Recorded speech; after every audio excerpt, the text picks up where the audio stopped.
Credit card की। अक्सर आपके पास अपने दोस्तों का, यारों का फ़ोन आता होगा कि आपके पास क्रेडिट कार्ड है क्या? तो भाई क्यों? तो फलाना फ़ोन लेना चाहता हूँ, उसमें इस क्रेडिट कार्ड पे विशेष ऑफर चल रहा है, सो आप करोगे तो मुझे फ़ायदा हो जाएगा। तो आप भी सोचते होंगे कि अच्छी बात है, उसको फ़ायदा होगा और साथ में मुझे कुछ कैशबैक मिल जाएगा, कुछ हमें रिवॉर्ड पॉइंट्स मिल जाएंगे। तो आप भी क्रेडिट कार्ड दे देते हैं, ठीक है मेरे क्रेडिट कार्ड से आप शॉपिंग कर लो। बात यहाँ तक ठीक है, दोस्त भी खुश, आप भी खुश, और क्रेडिट कार्ड पे ट्रांजैक्शन ही बढ़ गया। लेकिन ये जो है ना आदत आपको मुसीबत में डाल सकती है। जी हाँ, आप बिल्कुल सही सुन रहे हैं, ये आदत आपको मुसीबत में डाल सकती है। आखिर कैसे? गौरी ने इस पर खास रिसर्च करके लाया। गौरी, ये क्या माजरा है, था समझाइए। देखिए लक्ष्मण, अक्सर हमने देखा है कि लोगों के पास आजकल क्रेडिट कार्ड कई तरह के होते हैं, हर कंपनी के क्रेडिट कार्ड्स होते हैं। कुछ कंपनीज ऐसी हैं जो बहुत अच्छे रिवॉर्ड पॉइंट्स भी देती हैं और काफ़ी कैशबैक्स भी देती हैं। तो आजकल ये बहुत देखा जा रहा है कि कुछ लोगों को अगर कुछ प्रोडक्ट लेना है, उनके पास जिस क्रेडिट कार्ड पे अच्छे रिवॉर्ड्स हैं या कैशबैक है और उनके पास उस कंपनी का, उस बैंक का क्रेडिट कार्ड नहीं है, तो वो अपने किसी दोस्त या रिश्तेदार से बोल देते हैं कि आपके पास इस बैंक का क्रेडिट कार्ड है, आप मुझे अपना क्रेडिट कार्ड यूज़ करने दीजिए, कैशबैक भी मिल जाएगा, उनको रिवॉर्ड्स भी मिल जाएंगे। और कई बार ऐसा देखा गया है कि जिन लोगों के पास जीएसटी नंबर नहीं होता अपने नाम पे, पर्सनल नाम पे, या जैसे वो नौकरी करते हैं, जीएसटी की ज़रूरत नहीं है, तो कोई भी उन्होंने कोई प्रोडक्ट खरीदा जैसे मोबाइल, लैपटॉप जिस पे अच्छा खासा जीएसटी होता है, वो किसी के और जीएसटी पे लेके और इनपुट टैक्स क्रेडिट का बेनिफिट ले लेते हैं। इन दो तरीकों से आप किसी और का क्रेडिट कार्ड या किसी और के बैंक से पेमेंट करके अपना फ़ायदा करते हैं। काफ़ी लोग करते हैं, बहुत कॉमन ट्रांजैक्शन है और अक्सर लोग अपने फ्रेंड्स और रिलेटिव्स के साथ ये अरेंजमेंट रखते हैं। जो ये क्रेडिट कार्ड अपना यूज़ करने दे रहा है, रिवॉर्ड पॉइंट्स उनको मिल रहे हैं, कैशबैक्स आ रहे हैं, अपने पास रख रहे हैं, आगे बेनिफिट ट्रांसफ़र कर रहे हैं, नाइदर केस आपके ट्रांजैक्शंस में वो रिपोर्ट हो रहा है।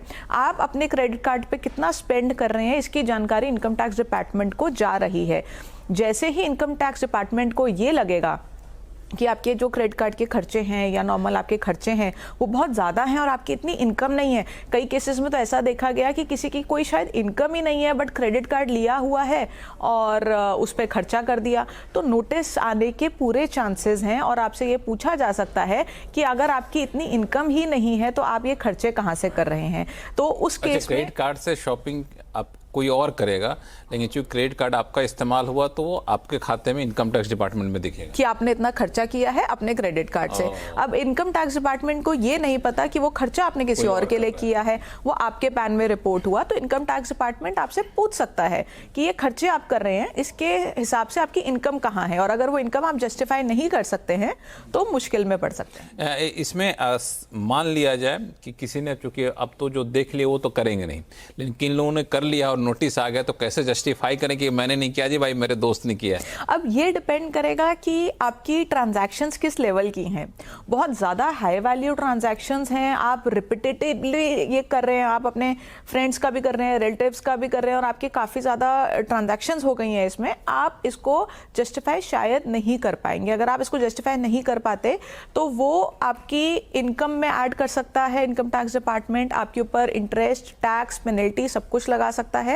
आपको ये इसीलिए ध्यान रखने की ज़रूरत है कि आपकी इनकम और एक्सपेंसेस रिलेट कर सके, और जो रिवॉर्ड पॉइंट्स आपको मिल रहे हैं डेफिनेटली वो आपको फ़ायदा ज़रूर होगा, लेकिन जितने रिवॉर्ड पॉइंट्स आपने नहीं कमाए उससे कहीं ज़्यादा आपका इनकम टैक्स डिपार्टमेंट ले जाएगा। तो बिल्कुल, तो मुझे लगता है कि अब जो है ना, आप अपना क्रेडिट कार्ड किसी को देते हैं इस्तेमाल करने लगे तो इस चक्कर का ध्यान रखिएगा।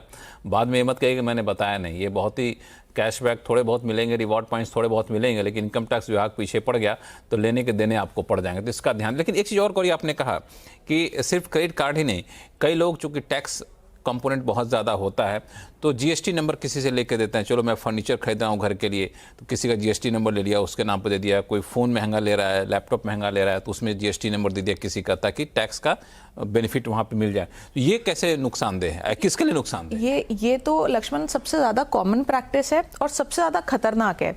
आप ये सोचिए कि जिसके पास जीएसटी नंबर है वो अगर साल की सपोज करिए 40 लाख की रेवेन्यू पे है और वो 5 से 10 लाख का प्रॉफिट दिखाते हैं।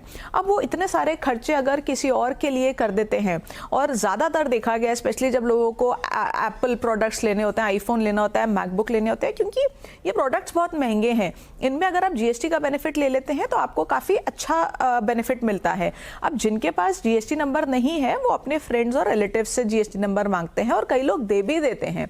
अब आप सोचिए कि आपके पास जीएसटी नंबर है, आपका एक पर्टिकुलर रेवेन्यू है, उसमें आप अपने भी बिजनेस के लिए एक्सपेंसेस कर रहे हैं जो जेन्युइनली आपको क्लेम करने हैं, ऊपर से आप ये एक्सपेंसेस कर रहे हैं जो आपके एक्चुअली बनते नहीं है, बट ये एक हाई वैल्यू अमाउंट हो सकता है।